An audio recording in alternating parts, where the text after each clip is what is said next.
प्रदेश शासन के पंचायत एवं ग्रामीण विकास और श्रम मंत्री प्रहलाद पटेल 20 जनवरी को बालाघाट पहुंचे। यहां उन्होंने पंचायत एवं ग्रामीण विकास विभाग की बैठक के साथ ही लोकसभा चुनाव के मद्देनजर भाजपा की बैठक ली, जिसके बाद उन्होंने मीडिया से चर्चा करते हुए कहा कि मध्य प्रदेश एक सुंदर संसाधन वाला राज्य है, जिसकी सबसे बड़ी पहचान इसका शांत प्रदेश होना है। यहाँ भाषाई, क्षेत्रीय, जातिगत विद्वेष कम है।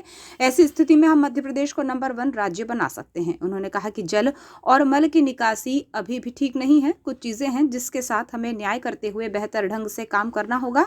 उन्होंने कहा कि कुछ गलतियां हुई हैं, लेकिन प्रधानमंत्री मोदी जी के कारण वो गलतियां चिन्हित भी हो गई हैं। पीएम आवास में मध्य प्रदेश के 35,000 अपात्रों को लाभ दे दिया गया। चूंकि खाते आधार से लिंक थे तो अपात्रता पकड़ी गई, जिससे मकान ही नहीं बने। जो निर्णय करने वालों की गलती थी, जिसमें कर्मचारी और जनप्रतिनिधि भी हैं। शासन की योजनाओं का लाभ जरूरतमंद लाभार्थी को मिला है या नहीं, यही पुष्ट करने के लिए विकसित भारत संकल्प यात्रा निकाली जा रही है। चीजें हैं हमारे सामने, हम न्याय करें और बेहतर ढंग से चले। कुछ गलतियां हुई हैं जो चिन्हित भी हुई हैं मोदी जी की कार्यप्रणाली के कारण। जैसे मैं प्रधानमंत्री आवास योजना की जब समीक्षा कर रहा था, क्योंकि मैं स्टैंडिंग कमेटी में 5 साल रहा था, तो मैंने पूछा कि कितने अपात्रों को पहली बार प्रधानमंत्री आवास दिए गए। तो मध्य प्रदेश में वो संख्या 35,000 थी। और उसका परिणाम ये हुआ कि चूंकि आधार से लिंक थे तो वो अपात्रता पकड़ी गई। और उसके बाद में कुछ लोगों से पैसे की रिकवरी भी हुई, लेकिन पूरा पैसा रिकवर नहीं हो पाया। वो मकान तो बने ही नहीं, क्योंकि पहली किस्त के बाद उनको अपात्रता के कारण मिलना नहीं था।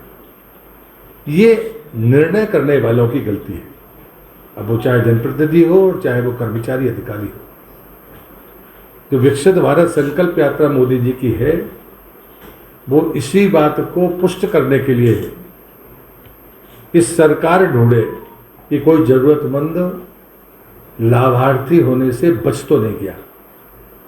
रिपीट कर रहा हूं, कोई जरूरतमंद लाभार्थी होने से बच तो नहीं गया। अपात्र को तो मिलने का सवाल नहीं।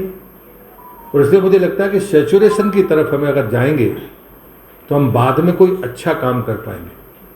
मैंने अपनी सरकारी बैठक में भी कहा है, मैंने अपने कार्यकर्ताओं से भी कहा है, अब हम भारत इस दौर में है मोदी जी के नेतृत्व में कि हमारे पास में पैसा है, खर्च करने की योजना हमें बनानी चाहिए। एक समय था जब हम साल के अंत में पैसा बटोरते थे, पैसा होता नहीं था।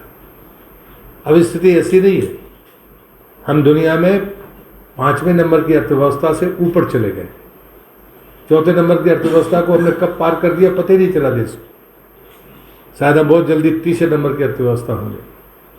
और इसलिए मुझे लगता है कि हमारे सोचने का, समझने का, काम करने का तरीका बदलना चाहिए। और इसलिए आपका भी अनुभव होगा विकसित भारत संकल्प यात्रा का, उस अनुभव को आप ज़रूर शेयर करिए। हम उसे सुझाव के तौर पर लेंगे, क्योंकि एक प्रकार से विकसित भारत संकल्प यात्रा ग्रामीण विकास मंत्रालय की नोडल गतिविधि है। उन्होंने कहा कि एक समय में हमें साल के अंत में पैसा बटोरना पड़ता था, लेकिन आज पैसा बहुत है, खर्च करने की योजना बनाना है। श्री पटेल ने आगे कहा कि हम 3रे नंबर की अर्थव्यवस्था बनने की ओर हैं। अब हमें अपने सोचने, समझने और काम करने के तरीकों को बदलना होगा।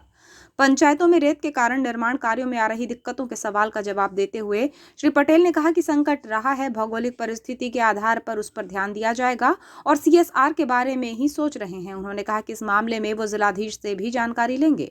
उन्होंने चुनाव की पूर्व सरकार के 450 रुपये में गैस सिलेंडर और किसानों की फसल के 3100 रुपये दाम दिए जाने के सवाल पर कहा कि ये हमारा संकल्प है और ये पूरा होगा। इस दौरान प्रेस वार्ता में क्षेत्रीय विधायक सांसद डॉक्टर ढाल सिंह बिसेन, कटंगी विधायक गौरव पारधी, लांजी विधायक राजकुमार कर्राहे, कलेक्टर डॉक्टर गिरीश कुमार मिश्रा मौजूद रहे। गैस सिलेंडर देगी। कांग्रेस का ये आरोप है कि पहले 10 दिनों में कर्ज माफ नहीं करने की बात कहती थी बीजेपी। अब 1 महीना हो गया, अभी तक 3100 रुपये नहीं मिला है और 480 रुपये 50 रुपये में गैस नहीं मिल रही। तो धान जब गेहूं का फसल आएगी तब विचार करोगे कि अभी शुरू कर दोगे? बोनस दिया जाएगा कि क्या? ये आश्वासन नहीं है, ये संकल्प है, जो पूरा होगा। प्रेस वार्ता के बाद कलेक्टर डॉक्टर गिरीश कुमार मिश्रा ने प्रदेश के पंचायत एवं ग्रामीण विकास मंत्री प्रहलाद पटेल को बालाघाट के टूरिज्म पर आधारित पुस्तक बालाघाट टूरिज्म भेंट की। इस पुस्तक में न सिर्फ बालाघाट के 100 वर्ष से अधिक का इतिहास है, बल्कि समय समय पर बदलते बालाघाट और उनकी इमारतों सहित पर्यटन की संभावनाओं को दर्शाते विषय और फोटो समाहित की गई हैं। पुस्तक प्राप्त करते हुए मंत्री पटेल ने कहा कि इस पुस्तक का हिंदी अनुवाद भी किया जाए तो बेहतर होगा।